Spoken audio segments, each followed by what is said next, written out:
নমস্কার, গুরুকুল ইনফো চ্যানেলে জানাই আপনাদের স্বাগত।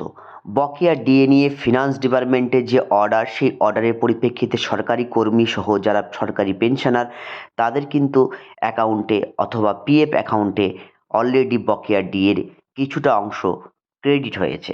যদিও West Bengal school education department থেকে এখনও পর্যন্ত বকেয়া ডিএ নিয়ে কোনো অর্ডার ইস্যু হয়নি, যার ফলে শিক্ষকরা এখনও পর্যন্ত এই বকেয়া ডিএ নিয়ে বঞ্চিত।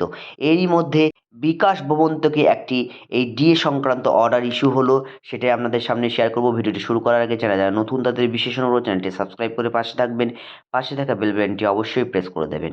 অর্ডারটি গভর্নমেন্ট অফ ওয়েস্ট বেঙ্গলের director of mass education extension Bikash Bhavan থেকে প্রকাশিত হয়েছে একদম 25/3/2026, যেখানে প্রতিটি জেলার the district mass education extension অফিসারদের উদ্দেশ্যে করা হয়েছে। সাবজেক্টে বলা হয়েছে submission of report towards payments of arrear dearness allowance in respect of the staff of sponsored special school. চিঠিতে বলা হয়েছে একটা ফরম্যাট এখানে অ্যাটাচ করা হয়েছে, যেখানে 1/1/2016 থেকে 31/12/2019 যে ফাইন্যান্স ডিপার্টমেন্টের বকেয়া ডিএ পেমেন্ট সংক্রান্ত অর্ডার, সেই অর্ডারের পরিপ্রেক্ষিতে সমস্ত staff of sponsored special school under the administrative control of mass education department সেই রিপোর্টটা সাবমিট করতে বলা হয়েছে।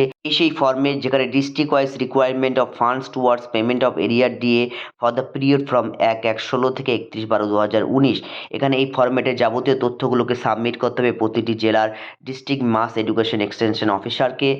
যেহেতু এটা বিকাশ ভবন থেকে বের হয়েছে, তাই বেশিরভাগ শিক্ষকদের মধ্যেই একটা সংশয় তৈরি হয়েছে যে আদৌ কি যারা একদম গভর্নমেন্ট এডেড টিচার তারা এই ডিএ কবে পাবে, সেই নিয়েই কিন্তু সন্দেহ। যদিও এটা বিকাশ ভবন থেকেই অর্ডারটা বের হয়েছে, কিন্তু এটা গভর্নমেন্ট এডেড টিচারদের জন্য নয়, এটা মোটামুটি সরকারি যারা টিচার বা স্পেশাল স্কুল, সেই স্পেশাল স্কুল রিলেটেড যারা টিচার তারাই কিন্তু পাবেন। যেমন জেলা স্কুল বা যারা পিএসসি দিয়ে যে সমস্ত টিচারগুলো রিক্রুটমেন্ট হয়, সেইগুলোই কিন্তু এর আওতায় পড়ছে। তবে বিশেষ সূত্রে খবর, খুব তাড়াতাড়ি স্কুল এডুকেশন ডিপার্টমেন্ট থেকে 1/1/16 থেকে 31/12/2019 পর্যন্ত এই যে পিরিয়ডের বকেয়া ডিএর পেমেন্ট, সেই সংক্রান্ত অর্ডার খুব তাড়াতাড়ি বের হবে। সম্ভবত অনলাইন স্যালারি ম্যানেজমেন্ট সিস্টেম, যেখানে টিচারদের আমরা বেতন করে থাকি, সেখানে হয়তো কোনো লিঙ্ক দেওয়া হবে, এবং যে সমস্ত রিটায়ার্ড টিচার তারা একদম ট্রেজারি থেকে এই বকেয়া ডিএ পাবে। যাই হোক, ভিডিওতে এইটুকু তথ্য আপনাদের সামনে শেয়ার করলাম। সকলে ভালো থাকুন, সুস্থ থাকুন, ধন্যবাদ।